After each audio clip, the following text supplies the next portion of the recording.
క్రీస్తునందు ప్రేమైనటువంటి దేవుని బిడ్డలారా, దేవుడు మనలందరినీ ప్రేమించి ఈ శ్రేష్టమైన దివ్యమైన సమయాన్ని మనందరికీ దేవదేవుడు దయచేసినందుకు మన మధ్యలో ఆత్మస్వరూపుగా ఉన్న దేవునికి నా హృదయపూర్వకమైన వందనాలు చెల్లిస్తూ ఉన్నాను. మీరు శ్రద్ధా భయభక్తులు కలిగి మంచి ఫలములు ఫలించి యుగయుగాలు తండ్రితో ఆనందించాలన్న ఆశ ఆకాంక్ష కలిగి దేవుని పాదముల దగ్గర కూర్చున్న మిమ్మలను అభినందిస్తూ మీ అందరికీ ప్రభు పేరిట హృదయపూర్వకమైన వందనాలు తెలియచేస్తూ ఉన్నాను. ఈరోజు మన యొక్క ధ్యాన భాగము ప్రకటన గ్రంథము 3వ అధ్యాయము 14వ వచనము నుండి చివరి వరకు 22వ వచనము వరకు. ఈరోజు ధ్యాన భాగములోని నేటి మన అంశం నామకార్థ డాష్ నిజ క్రైస్తవులను గుర్తించుట ఎలా. మనము ధ్యాన భాగములో చూడబోయే ముఖ్య భాగాలు 14వ వచనములో పరిచయ వాక్కులు చూస్తాం. 15 నుంచి 17 వచనాలలో నామకార్థ క్రైస్తవ గుర్తులు చూస్తాం. 18 నుంచి 19 వచనాలలో నిజ క్రైస్తవుల గుర్తులు చూస్తాం. 20 నుంచి 21 వచనాలలో నిజ క్రైస్తవుల యొక్క ఆధిక్యతను చూస్తాం. ఇవి మనం చూడబోయే ముఖ్య భాగాలు. ప్రార్థన చేసుకుందాం. ప్రేమ కలిగిన మా పరలోకపు తండ్రి,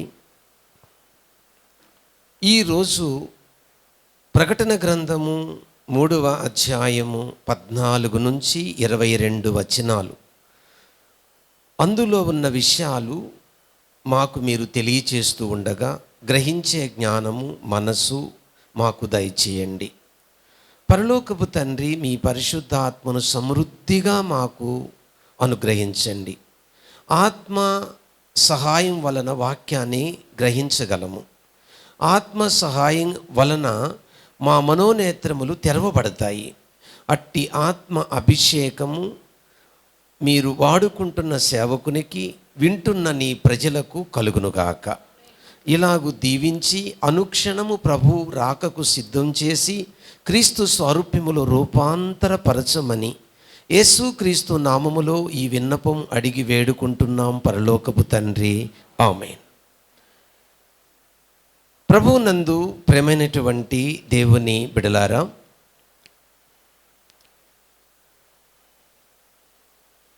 ప్రకటన గ్రంథము గుర్తుపెట్టుకోవడానికి 3 విషయాలు చెప్పాను నేను. మొదటి విషయము చూచినవి, మొదటి అధ్యాయం. రెండో విషయము జరుగుచున్నవి, 2-3 అధ్యాయాలు. మూడో విషయము జరగబోవునవి, 4 నుంచి 22 అధ్యాయాలు. ప్రకటన గ్రంథము ఈ విధంగా విభజించబడినది. మనము మొదటి భాగాన్ని పూర్తి చేసి రెండో భాగములో ఈ రోజుతో ఎండ్ చేయబోతున్నాం. రెండో భాగములో ఈ 7వ సంఘముతో పూర్తవుతుంది. మూడో భాగము 4వ అధ్యాయం నుంచి స్టార్ట్ అవుతుంది. కాబట్టి ప్రకటన గ్రంథము చదివేటప్పుడు మీరు మొదటి అధ్యాయం అంతా భూతకాలానికి, 2-3 అధ్యాయాలంతా వర్తమాన కాలానికి, 4 నుంచి 22 అధ్యాయాలు భవిష్యత్ కాలాన్ని సూచిస్తూ ప్రకటన గ్రంథము విభజించబడిందని దృష్టిలో పెట్టుకొని చదవాలి. అప్పుడు మీకు వాక్యం అర్థమవుతుంది. మనము రెండో భాగములో అనగా వర్తమాన కాలములో ఇంకా సంఘము భూమి మీద ఉంది కనుక, సంఘము ఎత్తబడలేదు కనుక ఈ సంఘానికి సంబంధించిన విషయాలు 2-3 అధ్యాయాల్లో రాయబడ్డాయి. ఈరోజు 3వ అధ్యాయము 14 నుంచి 22 వచనాలలో చివరి 7వ సంఘమును గూర్చిన వివరణ మనము చూడబోతూ ఉన్నాం. ముఖ్యంగా ఇందులో నామకార్థ నిజ క్రైస్తవులను గుర్తించుట ఎలా అన్న ఈ అంశంలో చాలా ప్రాముఖ్యమైన విషయాలు మనము తెలుసుకోబోతూ ఉన్నాం. ఎందుకంటే గోధుమలు, గురుగులు, గోధుమల మధ్య గురుగులు పెరుగుతాయి కానీ గురుగుల మధ్య గోధుమలు పెరగవు. గోధుమలు అంటే నిజ క్రైస్తవులు, గురుగులు అంటే సాతాను సంబంధులు, అంటే నామకార్థ క్రైస్తవులు. ఈ నిజ క్రైస్తవులను, నామకార్థ క్రైస్తవులను గుర్తించడం చాలా కష్టం.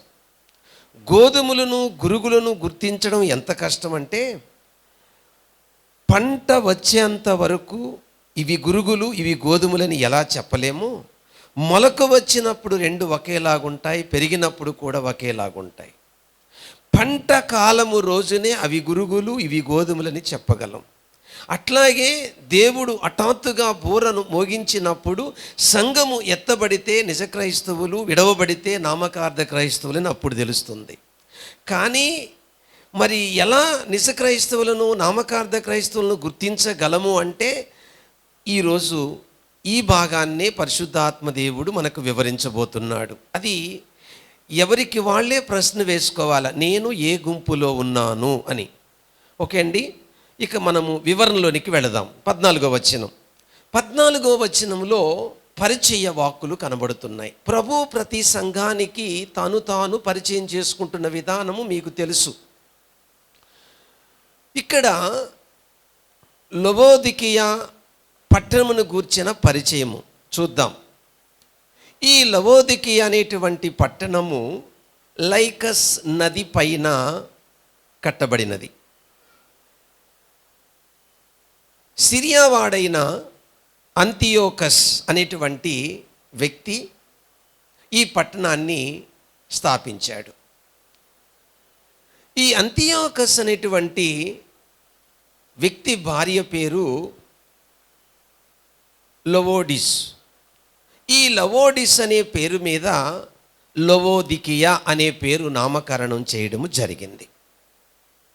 ఈ పట్టణములో ఉన్న ఈ సంఘము, అంటే లవోదికీయలో ఉన్న సంఘము అంత్యదినములో ఉన్న నామకార్థ సంఘానికి సూచన.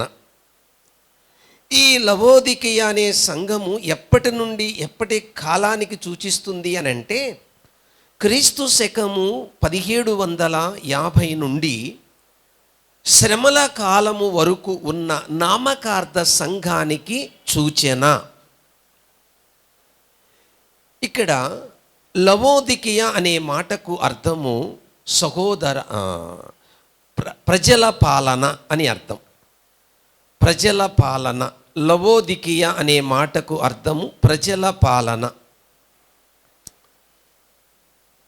ఈ లవోదికీయ సంఘానికి ఒక్క మెప్పు కూడా లేదు, అన్నీ తిట్టడమే, ఒక్క మెప్పు కూడా లేదు. ఈ లవోదికీయ పట్టణమును గూర్చిన పరిచయం పాయింట్ 1 అయిపోయింది. పాయింట్ 2, ఈ లవోదికీయ సంఘానికి ప్రభు ఎలా పరిచయం చేసుకున్నాడు. దీంట్లో మొదటి మాట ఆమెన్ అనువాడు, రెండో మాట నమ్మకమైన సత్య సాక్షి, మూడో మాట దేవుని దృష్టికి ఆది అయిన వాడు. ఇలా ప్రభు లవోదికీయ సంఘానికి పరిచయం చేసుకున్నాడు. వివరిస్తాను. ఆమెన్ అనువాడు అంటే అర్థమేమిటి? పరలోక మహాపట్నంలో ఒక సభ జరిగింది. ఆ సభలో దేవాతి దేవుడు ఇలా చెప్పాడు, సర్వ మానవాళ్ళని రక్షించడానికి నాకు ఒక వ్యక్తి కావాలి అని.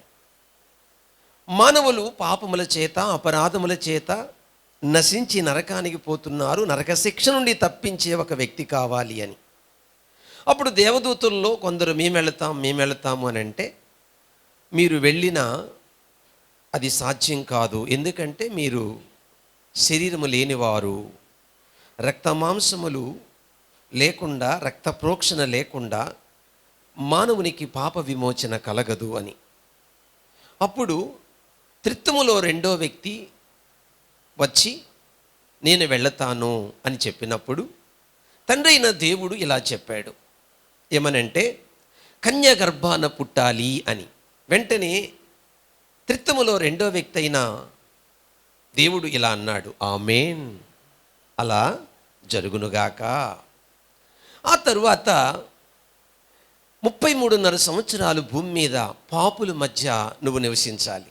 వెంటనే ప్రభు అన్న మాట, ఆమేన్, అలా జరుగునుగాక. ఆ తరువాత సర్వమానవాళి పాపము నీ మీద వేసుకొని సిలువలో నువ్వు చనిపోవాలి. వెంటనే ప్రభు అన్న మాట, ఆమేన్, అలా జరుగునుగాక. అందుకే ఆమేన్ అనువాడు అని దాని భావమై ఉన్నది. గెత్సెమనే తోటలో యేసు ప్రభు ప్రార్థన చేసేటప్పుడు, తండ్రి నీ చిత్తమైతే ఈ గిన్నె నా యొద్ద నుండి తొలగించని. వెంటనే తండ్రి నీ చిత్తమే సిందించుగాక అంటే అర్థము ఆమేన్ అని అర్థం. నువ్వు అనుకున్నట్టే జరుగునుగాక, నువ్వు కోరినట్టే జరుగునుగాక అని దీని భావమై ఉన్నది. మొదటి మాట వివరించాను, ఇక రెండో మాట వివరిస్తున్నాను. నమ్మకమైన సత్య సాక్షి. యేసు ప్రభు పిలాతుతో మాట్లాడుతూ సత్యమును గూర్చి సాక్ష్యం ఇచ్చుటకు నేను పుట్టి తిని అంటాడు. నమ్మకమైన సత్య సాక్షి. నికోదేముతో మాట్లాడుతూ యోహాను రాసిన సువార్త 3వ అధ్యాయము 11వ వచనములో మాట్లాడుతూ, మేము ఎరిగిన వాటినే చెప్పుచున్నాము, చూచిన వాటిని గూర్చే సాక్ష్యం ఇచ్చుచున్నాము అని ప్రభు నికోదేముతో మాట్లాడతాడు. కాబట్టి యేసు ప్రభువు నమ్మకమైన సత్య సాక్షి. అంటే దేవుడు అనడానికి సాక్షి, దేవుడు ఉన్నాడు అనడానికి సాక్షి, దేవుడు ఉనికికి సాక్షి, భవిష్యత్తుకు సాక్షి, ఈ లోకం తర్వాత భవిష్యత్ ఎలా ఉండబోతుందో ఆయన సాక్షి. కాబట్టి పరలోకము నుండి దిగివచ్చిన ఈయన సత్యానికి సాక్షి, నిత్యత్వానికి సాక్షి. నీవు నేను గాలిలో దీపం పెట్టినట్టు మనము మూఢనమ్మకముతో దేవుణ్ణి నమ్మల. మన నమ్మకానికి యేసుక్రీస్తు ఆధారము, మన నమ్మకానికి యేసుక్రీస్తు పునాది. కాబట్టి మనము ఎన్ని రకాల కష్టాలైనా, శ్రమలైనా, బాధలైనా భరిస్తున్నప్పుడు సైతాను వచ్చి ఇది అంతా నీ భ్రమ, నువ్వు అనవసరమైన కష్టాలు, అనవసరమైన బాధలు పడుతున్నావు, నువ్వు యేసు ప్రభును వదిలేస్తే నీ లైఫ్ బాగుంటుంది అన్నప్పుడు వాణ్ణి తిప్పి కొట్టడానికి మన దగ్గర ఉన్న ఆధారము ఏమిటనగా యేసు ఒక్కడే. ఆయన పుట్టుకలో సాక్ష్యం ఉంది, ఆయన జీవితంలో సాక్ష్యం ఉంది, ఆయన మరణములో సాక్ష్యం ఉంది, ఆయన పునరుద్ధానములో సాక్ష్యం ఉన్నది. ఆయన నమ్మకమైన సత్య సాక్షి. ఆయన ఎంతటి గొప్పవాడో యోహాను రాసిన మొదటి పత్రిక 5వ అధ్యాయము 6 నుంచి 9 వచనాలు చెప్తున్నాయి. ఆయన గురించి సాక్ష్యం ఇస్తున్నది ఎవరు? ఆత్మ. ఆయన గురించి సాక్ష్యం ఇస్తున్నది ఎవరు? నీళ్లు అనగా వాక్యము. ఆయన గురించి సాక్ష్యం ఇస్తున్నది ఎవరు? రక్తము. తండ్రి అయినటువంటి దేవుడు తన కుమారుడైన ప్రభువును గురించి ఇచ్చిన సాక్ష్యము, ఈయన నా ప్రియ కుమారుడు. రెండో విషయము వివరించాను. ఇక మూడో విషయం, మూడోది లాస్ట్ పాయింట్. దేవుని దృష్టికి ఆది అయిన వాడు. దేవుని బిడ్డలారా, దేవుడికి ఆది లేదు, అంతము లేదు. దేవుడు ఎవరు అనగా నిత్యుడు. దేవుడు ఎవరనగా నిత్యుడు. కాబట్టి యేసుక్రీస్తు నిత్యుడు, యేసుక్రీస్తు నిత్యుడు. కాబట్టి ఆ నిత్యుడైనటువంటి దేవుడు తాత్కాలికమైన శరీరమును అనగా ఈ భూమి మీద సర్వమానవాళ్ళని రక్షించడానికి ఈ దేహము ధరించుకోవాలి. మహిమ శరీరములో ఉన్నాడు. మహిమ శరీరములో ఉన్న ప్రభువునే మనం రేపు చూడబోతున్నాం. భౌతికంగా కొద్ది కాలము మానవాళ్ళని రక్షించడానికి ధరించుకున్నదే ఈ తాత్కాలిక భౌతిక శరీరం. ఆయన పునరుద్ధానుడైనప్పుడు మహిమశరీరములో ప్రవేశించాడు. ఆ మహిమశరీరములో ఉన్న ప్రభువునే రేపు కన్నులార మనం చూడబోతున్నాం. ప్రకటన గ్రంథాన్ని రాసిన ఈ యోహాను గారు కూడా ఆయన చూసి కనుగొన్నాడు. కాబట్టి మనం కూడా భవిష్యత్తులో మహిమశరీరములో ఉన్న ప్రభువుని సాక్షాత్తు మనము కన్నులారా చూసి ఆనందించబోతున్నాము. ఏమండి, ఆయన నిత్యుడు. వివరణ అయిపోయింది. అప్లికేషన్, నేర్చుకోవలసిన పాఠం. నువ్వు నేను ఈ లోకంలో దేవుని చిత్తం నెరవేర్చడానికి దేవుడు మనల్ని ఎన్నుకున్నాడు, కానీ మనం ఇష్టం వచ్చినట్టు బ్రతకడానికి దేవుడు మనలను ఎన్నుకోలేదు. మొదటి అప్లికేషన్. రెండో అప్లికేషన్, ఈ భూమి మీద ప్రభువు తన శిష్యులతో చెప్పిన మాట, మీరు బూదిగంతముల వరకు నాకు మీరు సాక్షులై ఉండండి. సాక్ష్య జీవితాన్ని మన యొద్ద నుంచి దేవుడు కోరుకుంటున్నాడు. మూడో అప్లికేషన్, ఈ లోకములో డబ్బు, ధనము, కులము, ఆస్తులు, అంతస్తులు ఏది మనకు నిత్యము కాదు. ఆయన నమ్మిన మనము నిత్యము ఆయనతో జీవించబోతున్నామన్న గురి, దృష్టి కలిగి ఆయన కోసం మనం బ్రతకాలి. ఓకే, అప్లికేషన్ అయిపోయింది. 14వ వచనం వివరణ అయిపోయింది. ఇప్పుడు పార్ట్ 2 రెండో భాగానికి వెళ్ళిపోతున్నాం. రెండో భాగంలో 15 నుంచి 17 వచనాలు నామకార్థ క్రైస్తవులను గుర్తించుట ఎలా, గుర్తులు చెప్తాను. ఇక్కడ 15 నుంచి 17 వచనాల్లో, అంటే 15, 16, 17 3 వచనాలు ఉన్నాయి. ఈ 3 వచనాలలో ప్రభు 14వ వచనంలో పరిచయం చేసుకున్న తరువాత 15వ వచనంలో నామకార్థ సంఘము గురించి మాట్లాడుతున్నాడు. నామకార్థ క్రైస్తవుల గురించి ప్రభు మాట్లాడుతున్నాడు. ఎలా? నీ క్రియలను నేను ఎరుగుదును అని ప్రారంభించాడు 15వ వచనంలో. నీ క్రియలను నేను ఎరుగుదును. నీవు చల్లగానైనను వెచ్చగానైనను లేవు. నీవు చల్లగానైనను వెచ్చగానైనను ఉండినా ఎంత మేలు. నీవు చల్లగానైనను ఎచ్చగా లేవు. మరి ఎలా ఉన్నావు? నులువెచ్చగా ఉన్నావు కనుక నా నోట నుండి నేను ఉమ్ము వేయ నుద్దేశించుచున్నాను. ఇంకా వేయలా. ఉమ్ము వేయ నుద్దేశించుచున్నాను. నీవు దౌర్భాగ్యుడవు, దిక్కుమాలిన వాడవు, దరిద్రుడవు, గ్రుడ్డివాడవు, దిగంబరుడవు అని 5 మాటలు చెప్తాడు. అని ఎరగక నేను ధనవంతుడును, నిన్ను ధనవృద్ధి చేసుకొనుచున్నానని నిన్ను గూర్చి నీవు చెప్పుకొనుచున్నావు. ఇవి 15, 16, 17 వచనాలలో ఉన్న విషయం. వీటిని వివరిస్తాను. ఇక్కడ పాయింట్ 1, నీవు చల్లగానైనను వెచ్చగానైనను లేవు. ఇక్కడ చల్లగా అంటే అర్థము దేవుణ్ణి ఎరగనవారు అని అర్థం. వెచ్చగా అంటే అర్థము దేవుణ్ణి ఎరిగినవారు అని అర్థం. యేసు ప్రభు భూమి మీద చాలా సూచక్రియలు, అద్భుతాలు చేశాడు. యూదులతో మాట్లాడుతూ, ఓ కెపెర్నహూమా, ఓ బెత్సయిదా, మీ దగ్గర నేను చేసిన అద్భుతములు తూరు సీదోనులోనో లేక సొదొమ గొమొరలోనో చేసి ఉంటే వారు ఎప్పుడో గోనె పట్ట కట్టుకొని పశ్చాత్తాపడుండేవారు. అయితే నరకములో మీ గతి కంటే వారి గతి, లేక మీకొచ్చే శిక్ష కంటే వారికొచ్చే శిక్ష తక్కువ. గుర్తుపెట్టుకోండి ఈ పదం. దేవుడు తెలియకుండా చనిపోయిన వారికి వచ్చే శిక్ష కంటే దేవుణ్ణి ఎరిగి పాపం చేసే వారికి వచ్చే శిక్ష బహు ఘోరంగా ఉంటుంది. వర్ణించడానికి, వివరించడానికి భాష లేదు, అంత భయంకరంగా ఉంటుంది శిక్ష. క్రైస్తవుడని పేరు పెట్టుకొని, బాప్తీసము తీసుకొని, మారు మనసు పొంది, సంఘములో సభ్యత్వము కలిగి, యేసు ప్రభును గూర్చి తెలుసుకొని, వెలిగించబడి, పరలోక సంబంధమైన, ఆత్మ సంబంధమైన విషయంలో పాలు పంపులు పంచుకొని, వాడు పాపములోనే జీవిస్తూ చనిపోయి వాడు నరకానికి వెళితే వాడి శిక్ష దేవుణ్ణి ఎరగని వారు చనిపోయిన అప్పుడు వాళ్ళకి ఉన్న శిక్ష కంటే, అంటే యేసు ప్రభును నమ్మడానికి ఇష్టపడలేదు. అంటే వాళ్ళు దృష్టిలో వాళ్ళు ఏదైతే నమ్మారో, సూర్యుడు లేక చంద్రుడు లేక భూమి ఏదైతే దేవుడు అనుకున్నారో ఆ నమ్మకంతో బతికారు. అసలు యేసు ప్రభు గురించి ఎప్పుడు పట్టించుకోలేదు. అలా చనిపోయిన వాళ్ళకు వచ్చే శిక్ష కంటే యేసు ప్రభు తెలిసి, యేసు ప్రభుని ఎరిగి, యేసు ప్రభు గురించి జీవించి వాళ్ళు పాపం చేస్తూ చనిపోతే వీళ్ళకు వచ్చే శిక్ష బహుభయంకరంగా ఉంటుంది. కాబట్టి చల్లదనం అంటే దేవుని ఎరగని వారు, వెచ్చదనం అంటే అర్థము అది. పాయింట్ 1. పాయింట్ 2, నువ్వు చల్లగానైనను ఉన్నా బాగుండేది, వెచ్చగా ఉన్నా బాగుండేది. నువ్వు చల్లగా లేవు, వెచ్చగా లేవు, నులివెచ్చగా ఉన్నావు. పాయింట్ 2, నులివెచ్చ అనే పదము ఎందుకు వచ్చింది అంటే, హియరాపోలియా అనేటువంటి పట్టణములో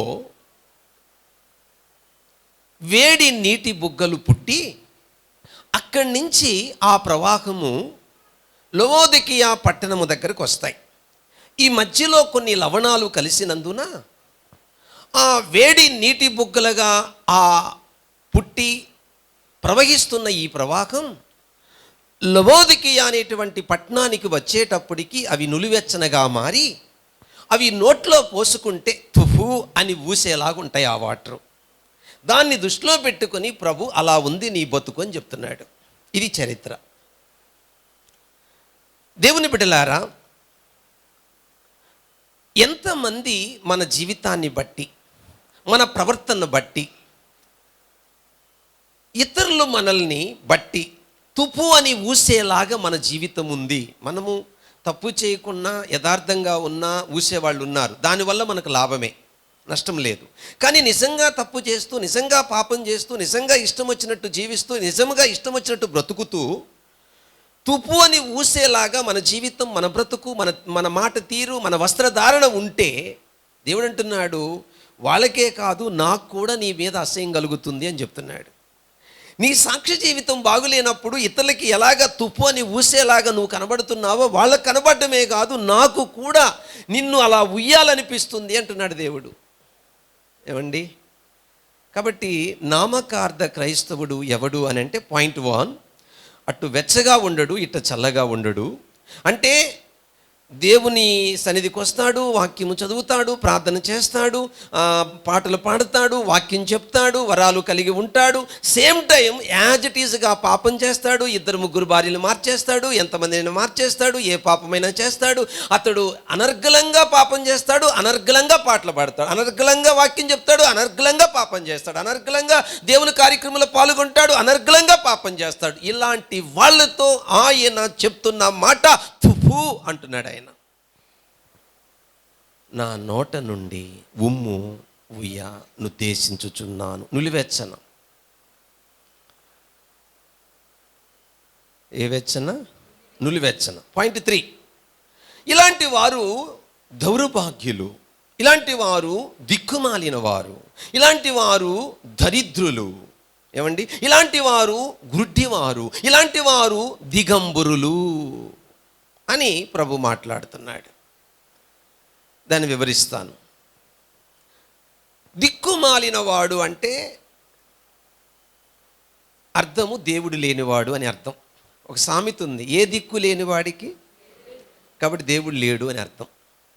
కానీ దేవుడు ఉన్నాడని బ్రతుకుతున్నాడు అతను, కానీ అతనికి దేవుడు లేడు అని దాని భావం అయి ఉన్నది. కాబట్టి 3వ పాయింట్ పేరేంటంటే ఆధ్యాత్మిక దారిద్రత కలిగిన వాడు నామకార్థ క్రైస్తవుడు.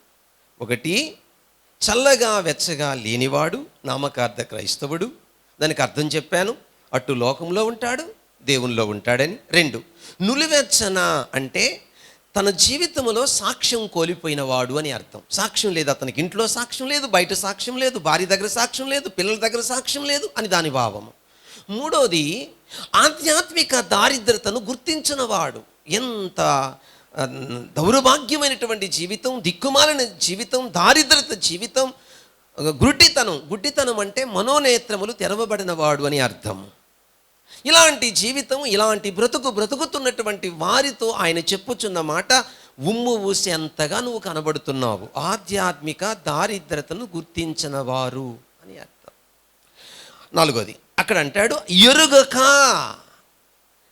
నేను ధనవంతుడిని, ధనవృద్ధి చేసుకొనుచున్నానని నిన్ను గూర్చి నీవు చెప్పుకొనుచున్నావు. 4వది వివరిస్తాను, వినండి.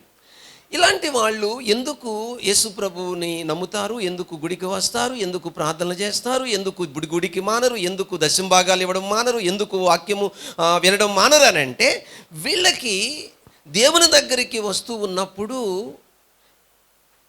ఆడికి వెళ్ళాను కాబట్టి ఉద్యోగం వచ్చింది, ఆడికి వెళ్ళాను కాబట్టి నాకు లబ్ధి వచ్చింది, ఆడికి వెళ్ళాను కాబట్టి ఇల్లు కట్టుకున్నాను, అక్కడికి వెళ్ళాను కాబట్టి ఆరోగ్యం వచ్చింది, అక్కడికి వెళ్ళాను కాబట్టి పలానా నాకు జరిగింది అన్న మూఢనమ్మకంతో జీవిస్తారు. ఆయన నమ్ముకున్నాను కాబట్టి 3 ఫ్లాట్లు ఉన్నాయి, ఆయన నమ్ముకున్నాను కాబట్టి 5 అంతస్తులు ఉన్నాయి, ఆయన నమ్ముకున్నాను కాబట్టి 4 కార్లు ఉన్నాయి, ఆయన నమ్ముకున్నాను కాబట్టి ఇలా బాగున్నాను అని చెప్పుకోవడంలోనే అంటున్నాడు, నేను ధనవంతుడను, ధనవృద్ధి చేసుకొనుచున్నానని నిన్ను గురించి నీవే చెప్పుకొనుచున్నావు. చూడండి ఎంత మోసం జరుగుతుందో ఇక్కడ. చాలామంది ఇక్కడే మోసపోతున్నారండి. దేవుడు నన్ను ఎంత బాగా ఆశీర్వదించాడు అని. దేవుని ఆశీర్వాదము భౌతికమైన వాటి మీద ఆధారపడి లేదు. వినండి, ఎంతోమంది పాపులకు బోల్డ్ ఆశీర్వాదాలు ఉన్నాయి. ఇవన్నీ కూడా దేవుడి నుండి వచ్చిన ఆశీర్వాదాలని భ్రమలో పడితే మనము భయంకరమైన పాపం చేయడానికి కారణమవుతుంది. అసలు ఒరిజినల్గా బైబిల్ చెప్తున్న నిజమైన ఆశీర్వాదం అపొస్తలుల కార్యం 3:26లో దుష్టత్వము నుండి మళ్ళించబడుటయే. అదండి, దుష్టత్వము నుండి అంటే పాపము నుండి. ఒక మనిషి పాపమును ద్వేషిస్తున్నాడు అని అంటే అదండి నిజమైన ఆశీర్వాదం. అది నేను తర్వాత వివరిస్తాను 2వ భాగంలో.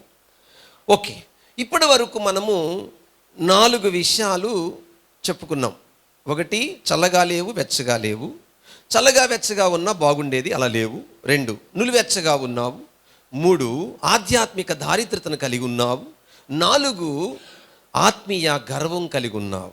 ఏంటి ఆత్మీయ గర్వం అంటే, నేను ప్రార్థన చేస్తే స్వస్థ వచ్చింది, నేను పాటలు పాడితే ప్రజలు మారిపోతున్నారు, నేను వాక్యం చెప్తే కుప్పలు జనం వస్తున్నారు అని చెప్పుకుంటూ డబ్బు సంపాదిస్తున్నావే కానీ నువ్వు ఆధ్యాత్మికంగా నిన్ను నీవు గుర్తించట్లేదు. నీ నేత్రములు తెరవబడలేదు. నువ్వు సత్యమును గురించి అన్వేషణ చేయటం లేదు. వర్డ్ ఆఫ్ గాడ్, దేవుని వాక్యం ఏం చెప్తుందో నువ్వు ఆలోచించడం లేదు. వాక్యాన్ని నీవు బోధించుకోవా?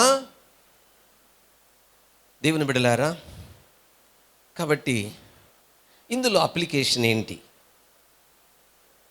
నామకార్థ క్రైస్తవులు అనేటువంటి గుర్తుల్లో అప్లికేషన్ ఏంటి? నేను చల్లగా వెచ్చగా ఉంటే దేవుడు అంటున్నాడు, అలాంటి వాళ్ళని నేను వెలివేస్తాను. కాబట్టి వెలివేసే రోజు ఉందా? ఉంది. మనల్ని రిజెక్ట్ చేసే రోజు ఉందా? ఉంది. గొర్రెలను మేకలను వేరు చేసే రోజు ఉందా? ఉంది. కాబట్టి ఆ దినము రాకతలికే మనకు ఒక అవకాశం ఇచ్చాడు దిద్దుకోవడానికి, మనకు ఒక అవకాశం ఇచ్చాడు మార్పు చెందడానికి, మనకు ఒక అవకాశం ఇచ్చాడు పశ్చాత్తాపడడానికి. ఏంటి అవకాశం? పార్ట్ 2, పార్ట్ 3, 3వ భాగానికి వెళ్తున్నాం. పార్ట్ 3 18 నుంచి 19 వచనాలు. పార్ట్ 3 ఇందులో నిజ క్రైస్తవులను గుర్తించుట ఎలా? నిజ క్రైస్తవుల గుర్తులేంటి? ఇప్పుడు యేసు ప్రభు నిజంగా ఒక వ్యక్తి మనోనేత్రములు తెరవబడిన వాడైతే అతడు నిజ క్రైస్తవుడు అని ఎట్లా మనము గుర్తించగలము? ఇక్కడ యేసు ప్రభు చాలా అద్భుతంగా మాట్లాడతాడు. నీవు ధనవృద్ధి చేసుకున్నట్లు, నోట్ దిస్ పాయింట్, 18వ వచనం స్టార్ట్. నీవు ధనవృద్ధి చేసుకున్నట్లు అంటే అర్థం ఏంటి? నువ్వు నిజంగా ధనవంతుడు కావాలని కోరుకుంటావు. ఇక్కడ ఈ భూమి మీద అందరికీ ఉన్న ఆశ ఏంటండి? ధనవంతులు. దేవుడు అంటున్నాడు, నువ్వు ధనవంతుడు అవ్వాలనుకుంటున్నావా? అవును ప్రభువా. నువ్వు ధనవంతురాలు అవ్వాలనుకుంటున్నావా? అవును ప్రభువా. అయితే ఒక పంచి, ఏం చేయాలి ప్రభువా? ఏం చేయాలంటే నీవు ధనవృద్ధి చేసుకున్నట్లు పుటము వేయబడిన బంగారమును, పాయింట్ 1. పాయింట్ 2, నీ దిశముల సిగ్గు కనపడకున్నట్లు తెల్లని వస్త్రమును. పాయింట్ 3, దృష్టి కలుగునట్లు నీ కన్నులకు కాటుక నా యొద్ద కొనుమని నీకు బుద్ధి చెప్పుచున్నాను. నేను ప్రేమించు వారిని గద్దించి శిక్షించుచున్నాను గనుక ఆసక్తి కలిగి మారు మనసు పొందుము. వాహ్, ఎంత అద్భుతమైన మాటలండి నిజంగా. ఏమండి, ఎంత అద్భుతమైన మాటలు, ఎంత ఆశ్చర్యంగా ఉన్నాయి. ఇప్పుడు వివరిస్తాను. నీవు ధనవృద్ధి చేసుకున్నట్లు ఏం చేయాలి అంటే, నువ్వు ధనవంతుడు అవ్వాలనుకుంటే ఏం చేయాలి? నీకు ఆశ ఉంది, మంచిదే. నువ్వు గొప్పవాడుగా ఉండాలి, ధనవంతుడిగా ఉండాలనుకుంటున్నావు. నేను రాజుని, నా బిడ్డలకు కూడా గొప్ప స్థితిలో ఉండాలని నేను కోరుకుంటున్నా. అయితే నువ్వు ఆ స్థాయికి రావాలంటే ఏం చేయాలి చెప్తాను విను అంటూ దేవుడు మాట్లాడుతున్నాడు. ఏం చేయాలి? పుటమ వేయబడిన బంగారమును నా దగ్గర కొను అంటున్నాడు. ఏమండి, పుటమ వేయబడిన బంగారం అంటే అర్థం ఏమిటి అంటే, నిజంగా నువ్వు నన్ను ప్రేమిస్తే, నిజంగా నువ్వు పాపాన్ని ద్వేషిస్తే, నువ్వు నిజంగా లోకాన్ని ద్వేషిస్తే, నిజంగా సైతాన్ని ద్వేషిస్తే నువ్వు శ్రమల గుండా వెళతావు, సుఖం గుండా వెళ్ళవు అని దీని భావమై ఉన్నది. పుటమ వేయబడిన బంగారం అది ఏ విధముగా త్రొవ్వి పైకి గుణపాలతో పొడిచి పైకి లేపి దాన్ని కంసాల దగ్గర పడవేస్తే, దాన్ని పుటమ వేసి దాన్ని కాల్చి శుద్ధితో దాన్ని అనేక రీతులుగా దెబ్బలు పడగా ఒక రూపం దానికి వస్తుందో, ఈ భూమి మీద నువ్వు నన్ను ప్రేమిస్తుంటే, నువ్వు పాపాన్ని ద్వేషిస్తుంటే లోకము దెబ్బలు, అలాగే సాతాను దెబ్బలు, అలాగే అనేక శరీర సంబంధమైన దెబ్బలు నువ్వు పడగా నీ అంతరంగము ఒక బంగారం వలె రూపాంతరము చెందుతుంది. అలాంటి స్థితిలో నువ్వు ఉంటే నువ్వు ధనవంతుడవి, బంగారుకున్న విలువ నీకు పరలోకంలో వస్తుంది. ఏమండి, నిజ క్రైస్తవుడు ఎవరు అని అంటే శ్రమల గుండా వెళ్ళేవాడండి. ఏమండి, ఆ ముందు భాగం అంతా ఏం చూసాం? అక్కడ ఏం శ్రమలు? నామకార్థ క్రైస్తవుడి గురించి మాట్లాడుకున్నప్పుడు అక్కడ ఏం శ్రమలు లేవు, అంతా సుఖమే కనపడిందండి. నిజ క్రైస్తవుడు మోకాళ్ళు వంగతాయి, నిజ క్రైస్తవుడు నిందల పాలవుతాడు, నిజ క్రైస్తవులు బంధువుల చేత ద్వేషం పడతారు, రక్త సంబంధుల చేత ద్వేషం పడతారు, కట్టుకున్న భర్త భార్య అత్త మామ ద్వేషిస్తారు, కొడతారు, హింసిస్తారు, నిందలేస్తారు, త్రోసివేస్తారు, వెళ్ళిపోని బయటికి నెట్టివేస్తారు. ఏమండి, నిజ క్రైస్తవులకు ఉండే శ్రమలు. ఇక్కడ ఎవరైనా పాస్టర్ గారు నేను పడుతున్న శ్రమలు అంతా ఇంత కాదు, రాత్రనక పగలనక నీతిగా బ్రతుకుతున్నందుకు, యథార్థంగా బ్రతుకుతున్నందుకు, అయ్యా తినడానికి తిండి లేక, కట్టుకోవడానికి బట్ట లేక, ఉండడానికి ఇల్లు లేక, నీడ లేక, కష్టాల గుండా, కడగండ్ల గుండా, కన్నీళ్ల గుండా వెళుతున్నాను. కేవలం దేవుని కోసం నీతిగా, యథార్థంగా, పవిత్రంగా, నిష్కళంకంగా దేవుని కోసం బ్రతుకుతున్నాను, శ్రమల గుండా వెళుతున్నాను అని నువ్వంటే ఈరోజు ప్రభు అంటున్నాడు, నీవే ధనవంతురాలువు, నీవే ధనవంతుడవు. భవిష్యత్తులో నీకున్న ఆస్తి ఎవరికి ఉండదు, నీకున్న ఐశ్వర్యం ఎవరికి ఉండదు, నీకున్న స్థితి ఎవరికి ఉండదు. దేవుడు అంటున్నాడు, నువ్వు ధనవంతుడు అవ్వాలనుకుంటున్నావా? అవును ప్రభువా. నువ్వు గొప్పవాడు అవ్వాలనుకుంటున్నావా? అవును ప్రభువా. అయితే ఓ పంచి బిడ్డ, నీవు పుటమ వేయబడిన బంగారము నా దగ్గర కొను. కొను అనేదానికి నేను చివరిలో వివరిస్తాను దాని అర్థం ఏంటో. ముందు ఈ పాయింట్స్ అన్ని నేర్చుకోండి. పాయింట్ 1. పాయింట్ 2, దిస్మల సిగ్గు కనబడకున్నట్లు తెల్లని వస్త్రము నా దగ్గర కొను. ఇక్కడ లాస్ట్లో ఉంది కొను అనేది, కాటుకు దగ్గర ఉంది. ఇక్కడ ఏం కొను అని అనలా. ఆ మూడో మాట దగ్గర కొను అంటే అర్థం ఇవి కూడా కొనమనే. ఓకే ఓకే సో ఇక్కడ దీని భావాన్ని వివరిస్తాను. దిస్మల సిగ్గు కనబడకున్నట్లు తెల్లని వస్త్రం కొను అంటే, తెల్లని వస్త్రం అంటే అర్థం సాల్వేషన్, రక్షణ. రక్షణ ఎప్పుడు వస్తుంది అంటే క్రీస్తు రక్తములో విమోచింపబడినప్పుడు, క్రీస్తు రక్తములో కడగబడినప్పుడు మాత్రమే రక్షణ వస్తుంది. రక్షణ 2 అనుభవాలు. యేసు ప్రభు పేతురుతో శిష్యులు పాదాలు కడిగేటప్పుడు, పేతురు నన్ను కడగొద్దంటే పేతురుతో యేసు ప్రభు అన్న మాట, ఇదిగో నేను కానీ కడక్కపోతే నాతో నీకు పాలు పంపులు లేవు. వెంటనే ఆయన అన్నాడు, అట్టయితే తల మొదలుకొని పాదాలను కడిగే ప్రభు అంటే, పిచ్చివాడా, స్నానం చేసిన వాడు పాదములు కడుక్కుంటే చాలు. దాని అర్థం ఏంటంటే స్నానం అనగా మొట్టమొదట పొందిన రక్షణ అనుభవము, పాదములనగా రక్షింపబడిన తర్వాత ప్రతిరోజు రక్షణ అనే వస్త్రాన్ని ఉతుక్కోవడం అని దీని భావమై ఉన్నది. కాబట్టి ఈ నామకార్థ క్రైస్తవుడికి రక్షణ లేదండి. రక్షింపబడ్డానన్న భ్రమలో జీవిస్తూ వచ్చాడు ఇంతకాలం. ఎలాగా? పాటలు పాడడం వల్ల, వాక్యం చెప్పడం వల్ల, బైబిల్ చదవడం వల్ల, చర్చికి రావడం వల్ల, దశంభాగాలు ఇవ్వడం వల్ల, అలాగే వాళ్ళకి ఆశీర్వాదాలు రావడం వల్ల అతను అనుకుంటున్నాడు నేను రక్షింపబడ్డాను. No salvation. వాళ్ళకి రక్షణ లేదండి, రక్షణ లేదు వాళ్ళకి. అలాంటి వాళ్ళతో ప్రభు చెప్తున్నాడు, నిజ క్రైస్తవుడు శ్రమల గుండా వెళతాడు. ఎప్పుడైతే నన్ను ప్రేమిస్తాడో లోకం ద్వేషిస్తుంది, కుటుంబం ద్వేషిస్తుంది, బంధువులు ద్వేషిస్తారు, శరీరం నేను ద్వేషిస్తుంది, శరీరం కూడా నీకు శత్రువు అవుతుంది. అలాంటప్పుడు నువ్వు నాకు ఏమొద్దు, నువ్వు కావాలి అన్నప్పుడు నా రక్తం నిన్ను కడిగి నీకు రక్షణ ఇచ్చి నీకు నిత్య జీవాన్ని నేను ప్రసాదిస్తాను అని ప్రభువు చెప్తున్నాడు. ఆ లింక్ చూడండి ఎలా ఉన్నదో. శ్రమలు మనిషిని క్రీస్తు స్వరూపంలోనికి తెల్లని వస్త్రంగా మారుస్తాయి. 5. పాయింట్ 2 ఇది ఎలా జరుగుతుంది? పాయింట్ 3 తర్వాత అంటాడు ప్రభు, చాలా అద్భుతంగా మాట్లాడతాడు. నీ దృష్టి కలుగునట్లు నీ కన్నులకు కాటుక నా యొద్ద కొనుము. వాహ్, కొనుము. కాటుకంటే అర్థం ఏమిటి? ఏమండి, అన్నీ చెప్తున్నాను, మీరు గుర్తిస్తున్నారో లేదో. పుటమ వేడిన బంగారం అంటే శ్రమల గుండా వెళ్ళే క్రైస్తవుడని అర్థం చెప్పాను. 2 తెల్లని వస్త్రం అనగా రక్షణ అని అర్థం చెప్పాను. క్రీస్తు రక్తములో కడగబడిన వ్యక్తి రక్షణ అని అర్థం చెప్పాను. ఇప్పుడు 3వది కన్నులకు కాటుక, దృష్టి కలుగునట్లు నీ కన్నులకు కాటుక నా యొద్ద కొనుమని బుద్ధి చెప్పుచున్నాను అని అంటే అర్థం ఏమిటి? ఇక్కడ కాటుక అంటే అర్థం ఏమిటి? కాటుక అనగా మనోనేత్రము తెరవబడుట. ఒక లిటరల్గా మనం తీస్తే కాటుక పెట్టుకున్న వాళ్ళకి కళ్ళు పెద్దగా కనపడతాయి. సో దీని అర్థం ఏంటంటే మన మనోనేత్రములు తెరవబడుట. మనోనేత్రము తెరవబడినప్పుడే నేను నామకార్థ క్రైస్తవున్నో నిజ క్రైస్తవున్నో గుర్తించగలను. నా మనోనేత్రము మూయబడినంత కాలం నాకు అర్థం కాదు. గుడ్డివాడి దగ్గరికి వెళ్ళి ఎరుపు super, yellow super, red super అంటే నోరు ముయ్యి అంటాడు. ఎందుకంటే వాడికి పుట్టింది మొదలుకొని వాడికి ఎరుపు తెలియదు, పసుపు తెలియదు. అర్థమైందా? అది విషయం. కాబట్టి యేసు ప్రభుని గూర్చిన అవగాహన ఎవరికి కలుగుతుంది? దేవుని వాక్యమును గూర్చిన అవగాహన ఎవరికి కలుగుతుంది? వాక్యం వినేటప్పుడు ఎవరి నేత్రాలు తెరవబడతాయంటే ఆత్మీయ నేత్రాలు తెరవబడిన వాడికే రిపెంటెన్స్ ఉంటుంది. అవును, ఆ వ్యక్తి నేనే ప్రభువా, ఆ బలహీనురాలు నేనే, ఆ బలహీనుడు నేనే, అయ్యా నేను పడిపోయాను, నేను చారిపోయాను, నిన్ను దుఃఖపెట్టాను, నిన్ను గాయపరిచానని ఆ రిపెంటెన్స్, ఆ రియల్ రిపెంటెన్స్ వాళ్ళకే వస్తుంది, మిగతా వాళ్ళకి రాదు. మనోనేత్రములు తెరవబడిన వాళ్ళకే రిపెంటెన్స్ వస్తుంది, మిగతా వాళ్ళకి రిపెంటెన్స్ రాదు. వాళ్ళకి ఎన్నిసార్లు చెప్పినా తప్పని కూడా అనిపించదు. ఏమండి, ఒక పాస్టర్ గారు, పేరు చెప్పనులేండి, మందు తాగాడు.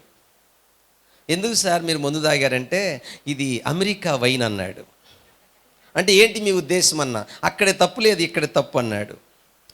అది ఎక్కడుంది సార్ బైబిల్లో అన్న? మనం ప్రతి ప్రభు బల్లప్పుడు తీసుకునేది ఏంటి అన్నాడు? వైన్ అంట. ఏం చేస్తామండి, అప్లికేషన్ సూపర్, తాగే వాళ్ళకి సూపర్గా ఉంటుంది ఆ డైలాగులు. ఏమండి ఏం చేయాలి చెప్పండి? బైబిల్ చదవాలి, వాక్యం నేర్చుకోవాలి. పులయబెట్టిన ద్రాక్షారసం ఉంది, పులిసిన ద్రాక్షారసం ఉందండి. పులయబెట్టింది ఆ దినాల్లో ఏం చేసేవాళ్ళంటే యూదులు వాళ్ళ ఇంటికి ఎవరైనా వస్తే మనం మంచినీళ్ళు ఎలా ఇస్తామో ద్రాక్షారసం అలా ఇస్తారు యూదులు. బట్ వాళ్ళు ఏం చేస్తారంటే 1 గ్లాసు ద్రాక్షారసానికి వాళ్ళు 12 గ్లాసులు వాటర్ కలుపుతారు. అది అప్పుడు నార్మల్ అవుతుందండి అది. సో ఒకవేళ దాన్ని స్టోరేజ్ చేస్తే, నేను కూడా యెరూషలేముకి వెళ్ళినప్పుడు బాబుకి తెచ్చిచ్చాను. అడిగి అక్కడ ఫోన్ చేశాడు, పాస్టర్ గారు నాకు బాటిల్ కావాలని. జస్ట్ అలా చూడగానే ముందు వాసన వచ్చింది, వెంటనే మూత పెట్టి డబల్ నమస్కారం చెప్పి బాబుకి ఇచ్చేసాను. ఓకే అది ప్యూర్ లేనా ఆయన? Okay, thank you. చెప్తున్నాను, మీకు విషయం చెప్తున్నాను. కాబట్టి దేవుని బిడ్డలారా, ఈ హృదయం దేవుని ఆలయం, ఎవడైనా దీన్ని పాడు చేసినట్ల దేవుడు వాడిని పాడు చేయని బైబిల్ చెప్తుంది. మనం ఎప్పుడు కూడా బైబిల్ ఒక్క కోణంలో తీసుకోకూడదండి, ఒక వచనాన్ని తీసుకొని ఇంటర్ప్రిటేషన్ చేయకూడదు. ఎక్కడైనా చూడండి, ఫర్ ఎగ్జాంపుల్ ఆయన పేరు తిమోతితో పౌలు మాట్లాడుతూ నీ కడుపు జబ్బు నిమిత్తము ద్రాక్షారసము తాగు. ఉదాహరణకి నీకు జలుబు చేస్తే, నీకు దగ్గు వస్తే డాక్టర్ నీకు ఇచ్చే, చెప్పండి ఏంటిది? 100% ఆల్కహాల్ దగ్గుమందు, 100%. నువ్వు మామూలుగా తాగే ఆల్కహాల్ కంటే ఎక్కువ ఉంటుంది అది. అందుకే అంత హాయిగా అని నిద్రపోతుంది ఒక్క మూత తీసుకొని. అది మెడిసిన్, నోట్ దిస్ పాయింట్. నువ్వు మెడిసిన్గా వాడుకో, కానీ వ్యసనంగా వాడుకోబాకు. ఎందుకండి, భార్యతో లేక భర్తతో ఉంటే అది పరిశుద్ధము, పక్కన వాళ్ళతో ఉంటే వ్యభిచారం ఎందుకు అయింది? ఇది కూడా అంతేనండి. నువ్వు ఒక జబ్బు కోసం అది వాడుకుంటే అది మెడిసిను, నువ్వు వ్యసనంగా వాడుకుంటే అది సిన్, పాపము. జ్ఞానం ఉండాలండి, ఏదైనా మాట్లాడేటప్పుడు జ్ఞానం ఉండాలి. కాబట్టి బైబిల్ ఏం చెప్తుందో అర్థం చేసుకునే ప్రయత్నం. మనోనేత్రములు తెరవబడిన వాళ్ళు ఇలా ఆలోచిస్తారండి. మనోనేత్రములు మొయ్యబడిన వారు అంటారు అది ఇది అన్నీ ఒకటే సార్, ఏం లేదని. ఒక ఆయన అంటున్నాడు, ఏమని సార్ మీరు ఇలాంటి తప్పు చేస్తున్నారు అంటే, స్మోక్ చేస్తాడు ఆయన, మీరు ఇలాంటి స్మోక్ చేస్తున్నారు తప్పు కదంటే, అల్లో మీకు వాక్యం తెలియదు బ్రదర్. ఏంటయ్యా, లోనికి వెళ్ళింది మనిషిని అపవిత్రపరచదు, లోన్ నుండి బయటకు వచ్చేది మనిషిని అపవిత్రపరచుద్ది. అది ఆయన ఇంటర్ప్రిటేషన్. అంటే లోనికి ఏమి వెళ్తుంది? అప్పుడు నేను ఆ సహోదరుడికి చెప్పాను, విషయం ఇచ్చి ఆ పని చెప్పరా నాయన, విషమి లోనికి వెళితే అది ఏం చేయదని చెప్పు. అమ్మో, మరి అప్పుడు ఎందుకు భయం నీకు? అలా ఉంటుంది ఇంటర్ప్రిటేషన్. వాక్యం అర్థం చేసుకునే ప్రయత్నం చేయాలండి, నోటికి వచ్చినట్టు మాట్లాడకూడదు. దేవుడు మక్కిలు కీళ్ళు అన్నీ కైమా చేసి పెడతాడు. ఆ రోజు వస్తుంది త్వరలో, ఇప్పటికే వచ్చేసింది చాలా. మనల్ని సరిచేయడానికి ఒక కరోనా వచ్చింది, పాపం మారు మనసు పొంది పశ్చాత్తాపడే వాళ్ళు పడుతున్నారు. ఇక బుద్ధిపూర్వకంగా పాపం చేసేవాళ్ళు కరోనా వచ్చినా కూడా భయపడలేక ఇంక వాళ్ళకి మిగిలింది కైమా. మనం ఏం చేయలేం, కైమా ఒకటే మిగులుద్ది ఫైనల్గా.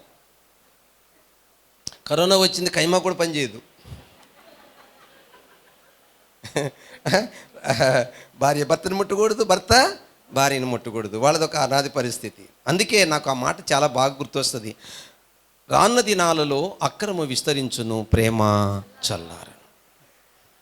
పాపం వల్ల వచ్చేది అక్రమం కదా. అక్రమం అంటే పాపము. పాపం పెరిగినప్పుడు ప్రేమ ఏమవుతుందండి? చల్లారిపోతుంది. ఇప్పుడు లేదు కదా, ఎవరు ధైర్యం చేస్తున్నారు? అనాథలుగా విడిచి వెళ్ళిపోతున్నారు కదా. చాలా బాధాకరమైనటువంటి విషయం. ఓకే, మనము నిజమైన క్రైస్తవులను గుర్తించుట అన్న దాని మీద ధ్యానం చేస్తూ ఉన్నామండి. దాంట్లో పాయింట్ 1, పుటము వేయబడిన బంగారము శ్రమలకు గుర్తని చెప్పాను. రెండోది తెల్లని వస్త్రము రక్షణకు గుర్తని చెప్పాను. మూడోది కాటుక మనోనేత్రములు తెరవబడుట అని చెప్పాను. ఇప్పుడు దానికి ఎగ్జాంపుల్ కూడా చెప్పాను, ద్రాక్షరసం అవన్నీ. సో దీన్ని బట్టి మనము వివరణ అయిపోయింది. ఇప్పుడు కొనుట అంటే అర్థం చెప్తాను, నోట్ చేసుకోండి పాయింట్స్. కొనుట అంటే అర్థం ఏమిటి? చదవండి బైబిల్. యెషయా గ్రంథం 55, 1-2 వచనాలు. పాయింట్ 1, యెషయా గ్రంథం 55, 1-2 వచనాలు. కొను అంటే అర్థం ఏమిటి? దప్పిక కొను వారులారా నీళ్ళ యొద్దకు రండి, రూకలు లేని వారులారా మీరు వచ్చి కొని భోజనం చేయుడి. కొని అని ఉంది అక్కడ, కొని భోజనం చేయుడి. అదమ్మా, కొని అని ఉందా లేదా? ఇంకొక మాట కూడా ఉంది అక్కడే, అది కూడా చదవండి. రండి, రూకలు లేకపోయినను ఏమీయు నీయకయే ద్రాక్షారసమును పాలను కొనుడి. చూసారా, ఏమేం కొనాలట? ఒకటి కాదురా, ఆహారం కొనాలి. 2 ద్రాక్షారసము కొనాలి. ఓకే, మత్తయి సువార్త 25 అధ్యాయం 29 వచనం. మత్తయి సువార్త 25, 29. ఇంకేం కొనాలి? మత్తయి సువార్త 25, 29. కలిగిన ప్రతి వానికి ఇయ్యబడును, అతనికి సమృద్ధి కలుగును. మత్తయి సువార్త 25 అధ్యాయము 29 వచనమేనా? ఓకే, రిఫరెన్స్ తప్పు చెప్పాను. నూనె కొనమని ఉంటుంది. 24 చూడండి అమ్మా. 25లోనే కదా పెళ్ళి. బుద్ధిమంతులు, బుద్ధిహీనులైన కన్యకులు, బుద్ధిమంతులైన కన్యకులు, అక్కడ ఆ భాగంలోనే ఉంటుంది ఈ పదం నూనె కొనమని. మీరు వెళ్ళి అమ్మవారి దగ్గరికి వెళ్ళి నూనె కొనమంటుంది. రిఫరెన్స్ అంటే అధ్యాయం కరెక్టే, మత్తయి సువార్త 25 అధ్యాయం కరెక్టే, కానీ వచనం ఎన్నో వచనం అయ్యా? కొనమని చెప్పింది. చదవండి, ఎన్నో వచనము? చదువు తల్లి. కనుక చదవండి, 4వ వచనం. మత్తయి సువార్త 25 అధ్యాయం 4వ వచనం. వారు తమ దివిటితో కూడా సిద్ధలేలలో నూనె తీసుకొని పోయి పెళ్లి కుమారుడు. నేను అనింది కొనమని ఎక్కడుంది అమ్మా? 9 చదవరా. అందుకు బుద్ధిగల 25 అధ్యాయం 9వ వచనం. అందుకు బుద్ధిగల కన్యకలు మాకును మీకును ఇది చాలదేమో, వారు అమ్మవారి యొద్దకు పోయి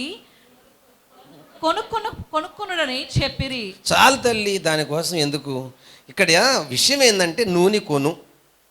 వరుసగా 3 మాటలు చెప్పాను రా. 1 ఆహారం కొను, 2 నూనె కొను, 3 ద్రాక్షారసము కొను. వినండి, ఇలా సీక్వెన్స్లో చెప్తాను. 1 ఆత్మ కొను, 2 ఆహారం కొను, 3 ద్రాక్షారసము కొను. మీరు ఎలానా తీసుకోండి, ఎలాగైనా మార్చుకోండి. ఇప్పుడు వివరణ ఇస్తాను చూడండి. కొను అంటే అర్థం ఏంటి? పూర్వకాలంలో డబ్బులు లేవమ్మా. పూర్వకాలంలో వస్తువు మార్పిడి అంటే నువ్వు ఏదో ఒకటి ఇవ్వాలా. నాకు చిన్నప్పుడు బాగా గుర్తండి, నేను మా యొక్క అవగారు అంటే మన నానమ్మ గారు ఊరిలో ఉన్నప్పుడు నేను బడికి కానీ పోకపోతే మా అవ్వ నన్ను సైగ్గా పిలిచి రాగులు పెట్టేది. ఏం పెట్టేదమ్మా? రాగులు అన్నీ. ఆ రాగులు తీసుకెళ్తే నాకు బోండాలు ఇచ్చేవాళ్ళు. అదే రాగులు తీసుకెళ్తే బిస్కెట్లు ఇచ్చేవాళ్ళు. అదే రాగులు తీసుకెళ్తే దోశలు ఇచ్చేవాళ్ళు. ఇప్పుడు అర్థమైంది అనుకుంటాను. ఆ దినాల్లో వస్తువు ఇస్తే మనకు, అంటే ఏదో ఒకటి మనం ఇస్తే ఇంకొకటి వాళ్ళు మనకు. అర్థమవుతుందా మీకు నేనేం చెప్తున్నాను? Right, thank you. ఇక్కడ కొను అంటే నీ హృదయాన్ని ఇవ్వు అని అర్థం. కొను అంటే అర్థము నీ హృదయాన్ని ఇవ్వు. వాక్యం కొరకు మనసు ఇవ్వు, వాక్యం కొరకు నీ హృదయాన్ని ఇవ్వు. అర్థమవుతుందా? పశ్చాత్తాపం కొరకు నీ హృదయాన్ని ఇవ్వు. క్రీస్తు రక్తం, ద్రాక్షరసం అంటే క్రీస్తు రక్తం, క్రీస్తు రక్తములో కడగబట్టుకు నీ హృదయాన్ని ఇవ్వు. అర్థమైందా? పరిశుద్ధాత్మ గద్దింపుకు నీ హృదయాన్ని ఇవ్వు. చూడండి, వాక్యము చెప్పేటప్పుడు ప్రభువా నేనే ఆ వ్యక్తిని, ప్రభువా నేనే ఆ బలహీనురాలని, ప్రభువా నేనే ఆ బలహీనుడిని అని అనడమే కొనడం. ఆ రిపెంటెన్స్ కోరుకోవడమే కొనడం. ప్రభు అంటున్నాడు, ఇదిగో వాక్యము నీకు ఇస్తున్నా, దాన్ని స్వీకరించు అంటే కొను. నీ హృదయం ఇవ్వడమే, నీ హృదయాన్ని ఇస్తున్నావు, వాక్యాన్ని తీసుకుంటున్నావు, ఇస్తున్నావు తీసుకుంటున్నావు, అది కొనడం అంటే అర్థం. మనసుని ఇస్తున్నావు తీసుకుంటున్నావు, అది కొనడం అంటే అర్థము. పశ్చాత్తాపడుతున్నావు, అది పశ్చాత్తాపం ఇవ్వడము. చదవండి, ప్రభువు నిన్ను కడగడము, ఆయన నీకు ఇవ్వడము. Praise the lord. అది కొను అంటే అర్థం అదండి. ఇప్పుడు యేసు ప్రభు, ఎవడు నా శరీరము తినును, ఎవడు నా రక్తము త్రాగును. శిష్యులకు అర్థం కాక ఇదేంటి ఈ బోధ, శరీరం కోసుకుని ఎలా తిన్నిస్తాడు? ఇప్పుడు ప్రభు అన్నాడు, నేను చెప్పు మాటలు ఆత్మయు జీవమునయ్యున్నవి అంటాడు. అంటే శరీరాన్ని లేక శరీర సంబంధమైన భాషను ఉపయోగిస్తూ దీన్ని ఆత్మకు మలుచుకోండి అని అర్థం. ఎందుకంటే ఆత్మకు భాష లేదు కాబట్టి ఈ భాషతోనే ఆత్మ భాషను అర్థం చేసుకునే ప్రయత్నము చేయాలి. ఓకే అని చెప్పి ఏమన్నాడు ఇప్పుడు, ఆసక్తి కలిగి మారు మనసు పొందండి అని చెప్పాడు. నిజ క్రైస్తవుల యొక్క లక్షణాలు మొత్తం ఎన్ని చెప్పాను, క్యాచ్ చేశారా? 1, శ్రమల గుండా వెళతాడు నిజ క్రైస్తవుడు. 2, రక్షింపబడిన దినం మొదలుకొని పరలోకం చేరే వరకు రోజు ఆయన రక్తములో కడుక్కుంటాడు. Good answer. 3, మనోనేత్రములు. ఈ పదము దావీదు కూడా వాడతాడు 119వ కీర్తన 18లో. అయ్యా నీ వాక్యములో ఆశ్చర్యకరమైన సంగతులు నేను చూచునట్లు నా కన్నులు తెరు. ప్రార్థన అలా చేస్తాను నేను ఎప్పుడు. ప్రభు నాకు అర్థం కావట్లేదయ్యా, నాకు అర్థం కావట్లేదు, నా నేత్రాలు తెరువు, నాతో మాట్లాడు, నాకు ఆత్మ నడిపింపు దయచేయి, నేను ఈ వాక్యమును గ్రహించేటట్టు నాకు జ్ఞానమి అన్నప్పుడు ఆ విషయాలు నా మనసుకు దేవుడు అర్థమయ్యేటట్టు ఆ తలంపు, ఆ తాటు పుట్టినప్పుడు ఎంత ఆనందమేస్తుందో. నేను ఒక్కడనే రూములో ఎంత ఆనందంతో గంతులు వేసుకుంటానో నాకు అర్థమైనప్పుడు ఆ వాక్యం. ఏమండి, మనోనేత్రాలు తెరవబడ్డం, అది కొనడం అంటే అర్థం. సో ఈ లక్షణాలు వాళ్ళకు ఉంటాయండి. నిజమైన క్రైస్తవులకు ఈ లక్షణాలు ఉంటాయి. అంతేకాదు ఈ నిజమైన క్రైస్తవులు ఎప్పుడూ కూడా భూ సంబంధమైన వాటి మీద మనసు పెట్టరు. అర్థమైందా? ఏవి ఖ్యాతి గలవో, ఏవి రమ్యమైనవో, ఏవి శ్రేష్టమైనవో, ఏవి పవిత్రమైనవో, ఏవి మాన్యమైనవో వాటి మీదనే వారు ధ్యాస పెడతారు. చూడండి, కరోనా అని తెలుసు, మీరు అందరూ వచ్చారంటే అర్థం మీకు దేవుని మీద ఉన్న ఆసక్తి. అర్థమైందా? కరోనా తేలింది ఏంటంటే తగిలితే కాదమ్మా, గాల్లోనే వస్తుంది. అది ఇప్పుడు తేలిన విషయం. గాల్లో ఎక్కడ ఎక్కువ చెమ్ము ఉంటే అక్కడ వస్తుంది. అందుకే ఈరోజు ఏసీలు ఆపేసింది. అది విషయం. నువ్వు ఇంట్లో కూర్చున్నా వస్తుంది. ఒక ఆమె పాపము ₹1,00,000 శాలరీ మానుకొని, నీకు తెలుసురా, ఇంట్లోనే కూర్చుంది, ఆమె కరోనా వచ్చింది. నీకు కూడా తెలుసు ఎట్టొచ్చింది. ఇంట్లోనే ఉంది పాపం, ₹1,00,000 వదులుకుందండి కరోనా కోసం. కానీ ఇంట్లోనే ఉంది, అయినా వచ్చింది కరోనా. నువ్వు ఎక్కడున్నా కరోనా ఆగదు. అర్థమవుతుందా? అందుకని కరోనాకు నువ్వు భయపడాలా, నీకు కరోనా భయపడాలా అని అంటే, నీకు కరోనా భయపడాలా. నీకు కరోనా భయపడాలంటే మీరు 3 పనులు చేయాలా. ఏంటి 3 పనులు చెప్పనా? 1, చెప్పండి, వాక్యాన్ని కొను. 2, ఆత్మను కొను. 3, ద్రాక్షరసం కొను. ద్రాక్షరసం అంటే వైన్ షాప్ గల్లి కాదు, అంటే రియల్ రిపెంటెన్స్. అంతే. కరోనా భయపడద్దు. ఎందుకు భయపడద్ది? కరోనా ఉద్దేశం ఏంటి? మనుషులను చంపి నరకానికి తీసుకెళ్ళాలి. దేవుని ఉద్దేశం ఏంటి? రక్షించి పరలోకం తీసుకెళ్ళాలి. నువ్వు రక్షింపడితే కరోనాను ఫుట్బాల్ ఆడొచ్చు. నీకు మరణం లేదండి, నీకు మరణం లేదు. ఇప్పుడు మరణానికి భయపడేది ఎవరండి? పాపం. Simple answer. నాలో పాపం ఉంది అంటే మరణానికి భయపడతానండి. పాపానికి విరుగుడు జరిగిందంటే ఇప్పుడు చెప్పండి. ఇప్పుడు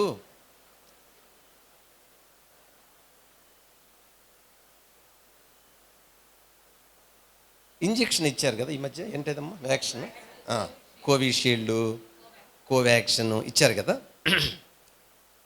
వేసుకున్న వాళ్ళకి ఒకలాంటి ధైర్యం వచ్చేసింది. అది ఏం పని చేస్తుందో వీళ్ళకి తెలియదు అసలు. ఏంటి ఆ ధైర్యం అంటే, కరోనా నన్నేమి, దట్ ఈజ్ ఫెయిత్. కొంతమంది వేసుకున్నాక నేనేమైపోతాను వాళ్ళు చచ్చిపోయారు పాపం. నేనేం చెప్తున్నానంటే, మన లైఫ్ అంతా దేని మీద ఆధారపడి ఉందంటే విశ్వాసం మీద ఆధారపడి ఉంది. విశ్వాసం మీద ఆధారపడి మనం బ్రతుకుతున్నామంటే విశ్వాసం అండి, మనం జీవిస్తున్నామంటే విశ్వాసం అండి. ప్రభు అంటాడు, ఎవడైనా నువ్వు విశ్వాసం విషయంలో వెనక్కి తీసిన వాని యందు నా ఆత్మకు సంతోషము ఉండదు.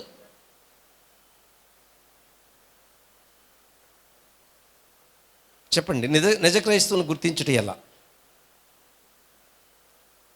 చెప్పండి వరుసగా, నిజ క్రైస్తవులను గుర్తించుట ఎలా?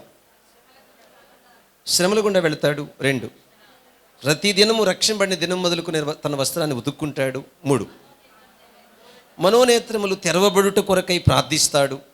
4, ఏమ్మా అర్థమైందా? కొంటాడంటే వివరణ ఇచ్చాను, నేను ఆ మూటికి వివరణ ఇచ్చాను. 4వ పాయింట్ ఇంకా చెప్పలా మీకు, అర్థమైంది? ఆధిక్యతను పొందుతాడు. అదే కదా మీకు 20-21 వచనాల్లో ఏంటి ఆధిక్యత అంటే చూడండి.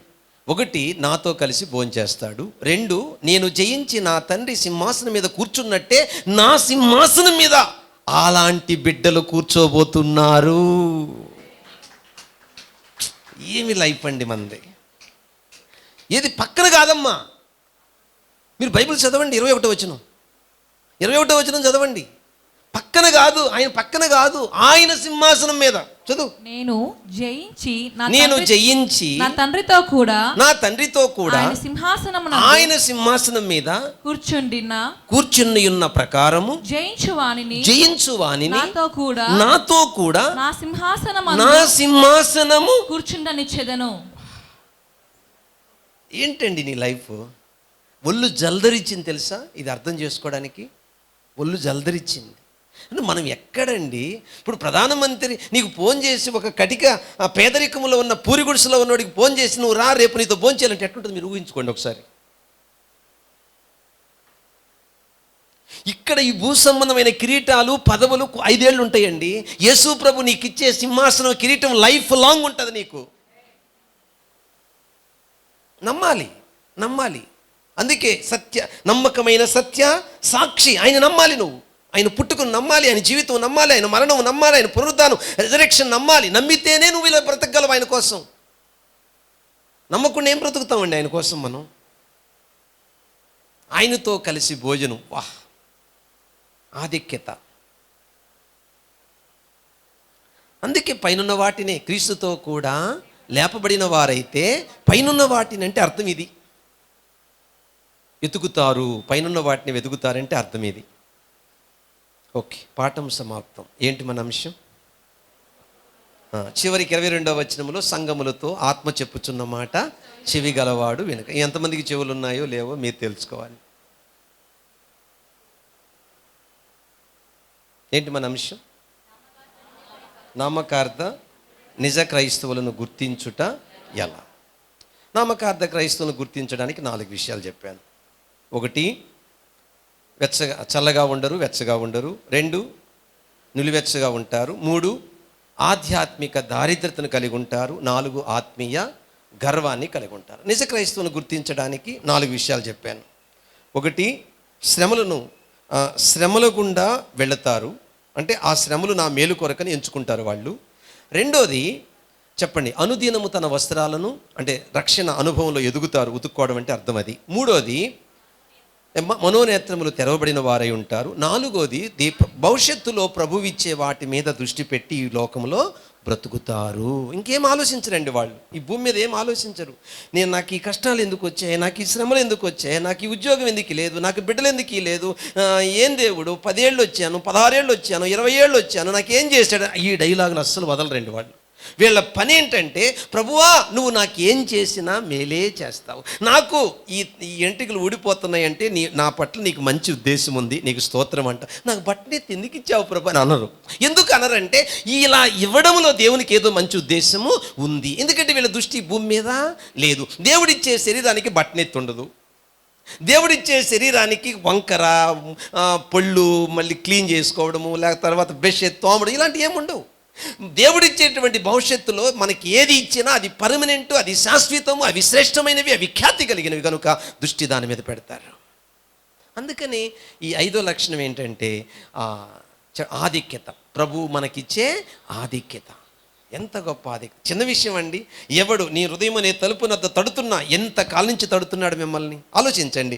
ఈ సంఘము మినిస్ట్రీ ప్రారంభించిన దినం నుంచి ఎంతమంది వస్తున్నా ఆ రోజు నుంచి ఈ రోజు వరకు వాక్యం ద్వారా మిమ్మల్ని తడుతున్నాడు. ఆ తట్టినప్పుడు ఎవరు లోబడి ఎవరు తీస్తారో వాళ్ళతో ఆయన భోజనం చేస్తాడు, ఆయనతో వారు భోజనం. ప్రభు బల్ల దగ్గర భోంచేయడం చిన్న విషయమా? భోజనం అంటే మళ్ళీ మటను, బిర్యానీ, చికెన్, రోస్ట్ అనుకుంటారేమో. కాదు, భోజనం అంటే దేవుళ్ళు ఆనందించడం. మనకు అవి తప్ప ఏ గుర్తురావు కదా, అర్థమైందా? ఎందుకంటే శరీరంలో పుట్టాం కాబట్టి ఆ థాట్స్ వస్తాయి. వీఆర్ నాట్ పర్ఫెక్ట్ అండి. ఓకే, ఇక లాస్ట్లో ఈ మాట ఏంటి? 21వ వచనంలో ఏమని ఉందంటే, నేను జయించాను, నా తండ్రి సింహాసనం మీద కూర్చున్నాను, మీరు జయిస్తే నా సింహాసనం మీద మీరు కూర్చుంటారు. Praise the lord. మన లైఫే వేరండి. ఎంతమందిని చూస్తానో నేను పరలోకంలో, అదే నా బాధ. మీకోసం అదే ప్రార్థన చేస్తాను రోజు. ప్రభువా 3 విషయాలు చేస్తానండి మీకోసం. 1, అన్యుడిగా ఎవరైనా వస్తే రక్షించండి. 2, రక్షింపబడి పడిపోతే పైకి లేపండి. 3, విశ్వాసిని ఇంకా విశ్వాసములో ఎదిగింపచేయండి. ఈ 3 విషయాలు రోజు చేస్తాను మీకోసం. అర్థమైందా? అందరూ లేచి నిలబడదు.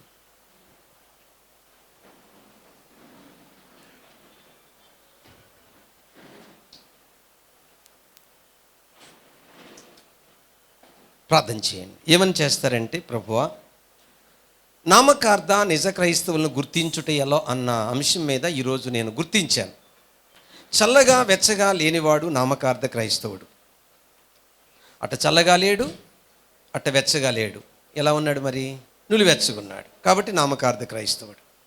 ఇలాంటి వాళ్ళతో నువ్వు అంటున్నావు, నువ్వు దౌర్భాగ్యుడువు, దిక్కుమాలిన వాడవు, దరిద్రుడవు, గ్రుడ్డివాడవు, దిగంబరుడు అంటున్నావు. అంటే అర్థము ఆత్మ సంబంధమైన దారిద్రత, ఆత్మ సంబంధమైన దిక్కుమాలిన స్థితి. అంటే నరకం పరిస్థితి ఏంటంటే ఏడుపును పండ్లు కొరుకుట. అక్కడ ఆ బాధను ఇప్పుడు చూడండి, ఇక్కడ మనం బాధతో పంచుకోవడానికి అమ్మ ఉండొచ్చు, లేకుంటే భార్య ఉండొచ్చు, భర్త ఉండొచ్చు. నేనున్నాను, నువ్వు ఎందుకు బాధపడతావు అంటారు. అక్కడ అలాంటి వాళ్ళు ఉండరండి. అందుకే దిక్కుమాలిన వాడు అన్నాడు ప్రభు. ఇవన్నీ ఒకసారి ఊహించుకోవాలి మనం. నరకం పరిస్థితి ఎలా ఉండబోతుంది? ఈ భూమి మీద ఒక మనిషి పశ్చాత్తాపడకుండా నిజమైన అక్కడ ఒక మాట ఉందండి, నువ్వు ఆసక్తి కలిగి ఏం పొందుము? మారు మనసు. ఆ మారు మనసు లేకుండా, రూపాంతరం లేకుండా, పశ్చాత్తాపం లేకుండా, పాపాన్ని ద్వేషించకుండా, ఆ చెడును ద్వేషించకుండా, ఇష్టం వచ్చినట్టు జీవించి ఇష్టం వచ్చినట్టు బ్రతికితే భవిష్యత్తు ఎలా ఉండబోతుంది అంటే అది చెప్తున్నాడు. నువ్వు ఎవరువట? దౌర్భాగ్య బ్రతుకు, దిక్కుమాలిన బ్రతుకు, చెప్పాలి దారిద్రత బ్రతుకు, ఇంకా గ్రుడ్డి బ్రతుకు. గ్రుడ్డి అంటే అర్థము ఈ భూమి మీద నీ మనోనేత్రాలు తెరవబడలేదు కాబట్టి అక్కడ నువ్వు కళ్ళు లేనివాడు ఏం చేస్తాడు? రాయి పొడుచుకుంటాడు, చెట్టు పొడుచుకుంటాడు, ఏదైనా కొట్టేయచ్చు. అట్లా ఆ నరకములో ఆ బాధ, ఆ కష్టము తాళలేక, భరించలేక ఏడుపును పండ్లు కొరుకుట. అందుకేమంటున్నాడు?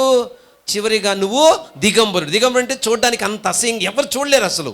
ఇప్పుడు చూడండి, బట్టలు వేసుకుంటే పక్కెళ్ళి పలకరిస్తారు, కానీ అక్కడ ఆ యొక్క దిగంబరత్వాన్ని చూసి ఒకరినొకరు అసలు తుప్పు అని ఊసుకోవడం, అదే నరకం అంటే. ఆ నరక శిక్ష ఇలా ఉంటుందిరా అని చెప్తున్నాడు. అయ్యో, ఇంత భయంకరంగా ఉంటుందా నరక శిక్ష? అవును బిడ్డ, మరి ఏం చేయాలి? ఇదిగో ప్రభు చెప్తున్నాడు ఏం చేయాలి అని అంటే, ఇప్పుడు చెప్పండి. నీవు ధనవృద్ధి చేసుకున్నట్లు పుటములో వేయబడిన బంగారము నా దగ్గర కొను. 2 చెప్పాలి, దిశమలా సిగ్గు కనబడకున్నట్లు తెల్లని వస్త్రము నా యొద్ద కొనుము. ఇంకేం కొనాలి? దృష్టి కలుగునట్లు. చూసారు ఎంత అద్భుతంగా ఉందో? దృష్టి అంటే మనోనేత్రము మనోనేత్రం తెరవబడిన వాడికి ఏం తెలుస్తుంది? అబద్ధము పాపమే, సినిమా పాపమే, త్రాగుడు పాపమే, మోసము పాపమే, అక్ర సంబంధము పాపమే, ఎదుటి వాళ్ళని హర్ట్ చేయడము పాపమే, అన్నీ తెలిసిపోతాయి. ఎవరికి? మనోనేత్రాలు. నా దగ్గర కొను. కొను అంటే ఏం చెప్పాను అర్థము? 1 వాక్యము కొను, ఆత్మ కొను, ద్రాక్షరసము కొను. అంటే అర్థం ఏంటి?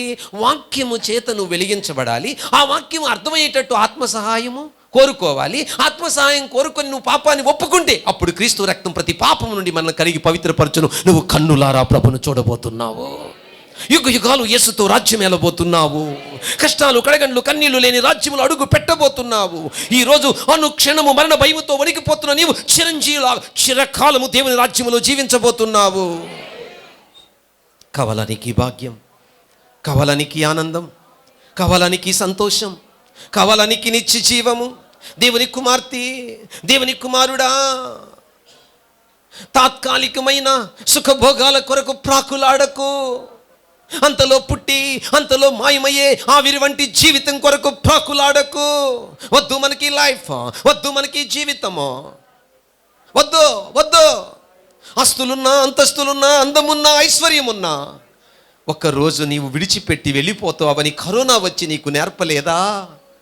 నానే వాళ్ళందరినీ దూరంగా విడిచిపెడుతుంది అని కరోనా నీకు నేర్పలేదా?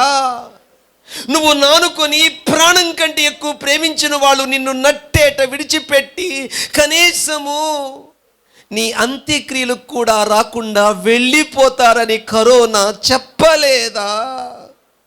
ఇంకా నా నా నా నా అనుకుంటూ దేవునికి దూరం అయిపోయి ఎందుకు ప్రాకులాడుతున్నావు?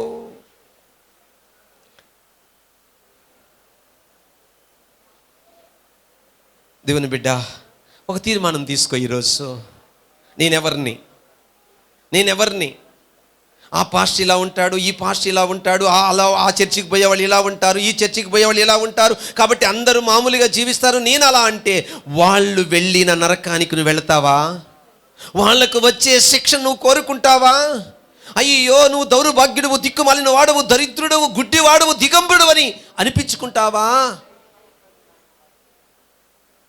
నీ దిస్సం వల్ల సిగ్గు కనపడకున్నట్లు ఎక్కడ వస్త్రం ఉంది? యేసయ్య ఆ రోజు ఆదాము అవ్వలు వారు పాపం చేసినప్పుడు ఆయన చర్మపు చొక్కాలను తొడిగినట్టు ఈరోజు ఆయన రక్తము నీకు తెల్లని వస్త్రం ఇస్తుందని నీకు తెలుసా? నీ దిశమేలను కప్పుతుందని నీకు తెలుసా? నువ్వు దగదగా వస్త్రములు ధరించుకున్న, మహిమ వస్త్రము ధరించుకున్న బిడ్డ వలె ఆయన రక్తములో కడగబడిన నీవు భవిష్యత్తులో కనబడుతున్నావని నీకు తెలుసా?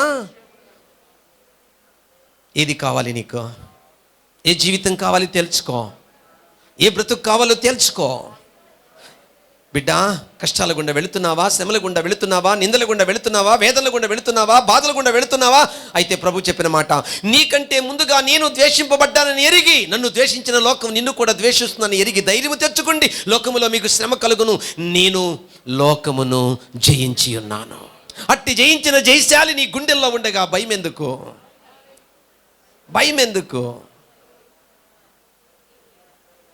భయం ఎందుకు?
ప్రార్థన. ప్రేమ కలిగిన మా పరలోకపు తండ్రి, దయగలిగిన మా యేసు ప్రభువా, ఈ దినమున ప్రకటన గ్రంథము 3వ అధ్యాయము 14 నుంచి 22 వచనాలు నైనా మొదటి భాగములో పరిచయ వాక్కులు, రెండో భాగములో నామకార్థ క్రైస్తవ గుర్తులు, మూడో భాగములో నా తండ్రి నిజ క్రైస్తవులను గుర్తించే గుర్తులు, చివరిగా నైనా నిజ క్రైస్తవులకు నువ్విచ్చే ఆధిక్యత. వీటిని గురించి మాకు 22 వచనాల వరకు వివరించారు 14 నుంచి. అందుకు నీకు మహిమ కలుగును గాక. కాబట్టి నీ బిడ్డలు, నేను ప్రతి క్షణము ఈ భూ సంబంధమైన వాటి మీద మనసు పెట్టక పర సంబంధమైన వాటి మీద మనసు పెట్టి ఇంకా పవిత్రతలో, పరిశుద్ధతలో, నీతిలో ఎదుగునట్లు నీ కృప ఈ బిడ్డలకు నాకు దయచేయమని యేసుక్రీస్తు నామమున అడిగి వేడుకుంటున్నాము తండ్రి. ఆమేన్. కూర్చోండి.